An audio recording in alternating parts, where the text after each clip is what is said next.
बिहार विधानसभा चुनाव के महज कुछ दिन बचे हैं, आधिकारिक घोषणा नहीं हुई है। चर्चा हम करने जा रहे हैं खगड़िया सदर की। खगड़िया सदर में 1995 से 2000 के बीच अंतिम भाजपा विधायक हुई चंद्रमुखी जी। उसके बाद से खगड़िया सदर में आज तक कमल खिला नहीं। हालांकि राजनीति में राजनीतिक मजबूरियां भी होती है, राजनीतिक परिस्थितियां भी होती है। उन्हीं से जानते हैं आखिर का क्या कारण रहा, इतना लंबा सफर तय करने के बाद भी फिर से दोबारा इनके बाद कोई दूसरा कमल यहाँ पर नहीं खिला। स्वागत है आपका। धन्यवाद। 1995 से 2000 के बीच आप विधायक रही, एमएलए रही, उसके बाद फिर कमल खिला नहीं, ऐसा क्यों? देखिए, 1995 में जब हमने चुनाव लड़ा था तो उस समय हमारा कोई गठबंधन नहीं था। भारतीय जनता पार्टी अलग थी और बाकी दल अलग थे, और उस रूप में मैंने यहाँ चुनाव लड़ा था और चुनाव में विजय भी प्राप्त की थी। सबकी जमानत जब्त हुई थी, अच्छी विजय हुई थी। लेकिन उसके बाद हमारा गठबंधन होने लगा और गठबंधन में जब 2000 का चुनाव हुआ तो गठबंधन में मेरी हार हुई। पहली हार मेरी उसी गठबंधन में हुई।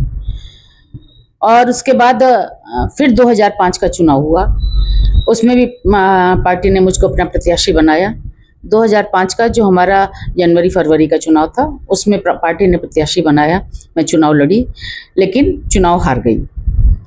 और उसके बाद 2005 में जब दूसरा चुनाव हुआ तो आप जानते हैं कि उस समय बहुत से उलटफेर हुए थे। कुछ लोग लोजपा से जीत कर आए थे, उन्होंने एनडीए को ज्वाइन किया था और उस स्थिति में ये सीट अपने हाथ से चली गई थी।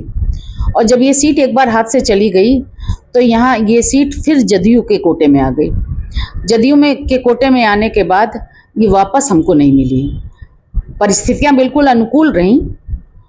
जब 2015 का चुनाव था, जिस समय नीतीश जी हमसे अलग हुए थे, तो उस समय एकदम स्पष्ट था कि अब ये सीट बीजेपी को मिलेगी, क्योंकि बहुत दिनों बाद ये छूटा था तो हुआ था कि ये सीट हमको मिलेगी। लेकिन गठबंधन की राजनीति और ये सीट चली गई थी उस समय हम के खाते में। तो हम लोग प्राय अपने में आपस में बातचीत करते हैं, हंसी मजाक में कहते हैं कि खगड़िया सीट एक हॉट केक तो है, लेकिन इसके साथ ही साथ बहुत सॉफ्ट टारगेट है। लेकिन सवाल एक है, आपने कहा कि जब भाजपा स्वतंत्र रूप से खगड़िया में चुनाव लड़ी तो आप एमएलए रही जी। तो स्पष्ट हो जाता है गठबंधन में जाने के बाद लोग मजबूत होता है, आप तो कमजोर हो गई फिर। बिल्कुल हमको नुकसान हुआ, क्योंकि उस समय हमारी अपनी जो ताकत थी वो दूसरे तरह की थी। गठबंधन में आने के बाद अब उस समय हम ये कह सकते हैं कि शायद गठबंधन के साथी जिस तरह से भारतीय जनता पार्टी गठबंधन धर्म का निर्वहन करती है, शायद उस समय हमारे साथियों ने वो गठबंधन धर्म का निर्वहन नहीं किया था और चुनाव जीतते जीतते बहुत वोट बढ़ा, लेकिन उसके बाद भी चुनाव जीतते जीतते हम चुनाव हार गए।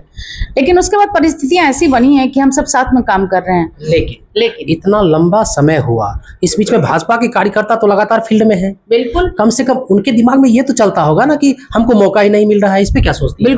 बिल्कुल सही बात है कि चाहे लोकसभा चुनाव हो या विधानसभा चुनाव हो, यहाँ पर जितनी भी सीट एनडीए की निकल रही है वो भारतीय जनता पार्टी के कार्यकर्ताओं का ही परिश्रम है। क्योंकि हम बूथ लेवल तक हमारी ये सक्रियता है और हमारे कार्यकर्ता लगातार परिश्रम करते हैं। और हमारे ही बूथे पर अभी पिछला लोकसभा चुनाव आपने देखा होगा, वो लग रहा था भारतीय जनता पार्टी ही चुनाव लड़ रही है। तो ये ठीक है कि हमारा पूरे गठबंधन में भारतीय जनता पार्टी बहुत मजबूत स्थिति में रही है और संगठन हमारा बहुत मजबूत रहा है। लेकिन राजनीतिक जो परिस्थितियां बनी हुई हैं उसमें मजबूरी है कि हमको ये सीट नहीं मिली। और आप जानते हैं कि जो सीट विनिंग दिखाई देती है उसको प्रायः गठबंधन के लोग छोड़ना नहीं चाहते हैं। सब चाहते हैं कि जीतने वाली सीट हमारे कब्जे में आए। इस बार काफी चर्चा है कि भाजपा के कोटे में खगड़िया सदर जा सकता है, आपको क्या लगता है? जी, हम लोगों की भी यही कोशिश है और पार्टी की तरफ से हम लोगों को यह आश्वासन भी मिला है कि 4 सीट में से 1 सीट जरूर हम लोगों को मिलेगी। और हम लोगों की कोशिश है कि खगड़िया सदर हमारे हिस्से में आए।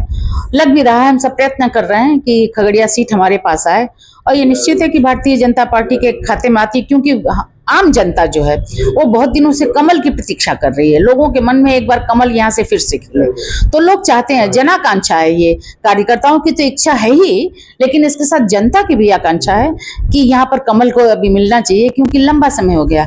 आप जानते हैं कि राजनीति में अगर किसी क्षेत्र से लगातार कोई दल चुनाव नहीं लड़ता है तो धीरे धीरे कार्यकर्ताओं में आक्रोश बढ़ता है, उनकी सक्रियता कम होने लगती है और तब इसका दुष्परिणाम जो है हमारा गठबंधन जो होता है उसको भुगतना पड़ता है। खगड़िया का मुद्दा अभी क्या है? किस, अगर भाजपा को यह टिकट मिलता है, कमल खिलने का चांस बनता है, तो भाजपा किस मुद्दे को लेकर आगे जाएगी? देखिए, हमको तो मुद्दे की चर्चा ही नहीं करनी है, क्योंकि आप जानते हैं कि मोदी जी और नीतीश जी के नेतृत्व में जो बिहार के अंदर विकास हुआ है उसके आधार पर ही हम आगे बढ़ रहे हैं। और मोदी जी ने इस देश को जितना कुछ दिया है और आगे नीतीश जी के सहयोग से जो चल रहा है, उसमें हमको मुद्दे की चर्चा करने की जरूरत नहीं है। अभी ताजा ताजा आप देख रहे हैं। लेकिन आप जब जनसंपर्क में जाएंगी तो आप मोदी जी का नाम लेंगे कि नीतीश कुमार का? हम दोनों का नाम लेंगे, क्योंकि आप जानते हैं कि ये गठबंधन है। मोदी जी वहां से यहाँ बिहार की इच्छा के अनुसार, बिहार की आवश्यकता के अनुसार राशि भेज रहे हैं और यहाँ पर योजनाओं में उसको क्रियान्वित किया जा रहा है, तो नाम दोनों का लेंगे। और आप जानते हैं आज की तारीख में मोदी जी का नाम अपने आप में सबसे ऊपर है, और क्योंकि इन दोनों का साथ है तो इसलिए ये डबल इंजन की सरकार को जनता चाहती है। तो नीतीश जी का नाम और मोदी जी का नाम समान रूप से लिया जाएगा। बिल्कुल। हमारे साथ खगड़िया सदर की भाजपा की अंतिम विधायक एमएलए चंद्रमुखी जी थी। इन्होंने अपनी बातें रखी। खगड़िया से ईटीवी भारत के साथ अमित।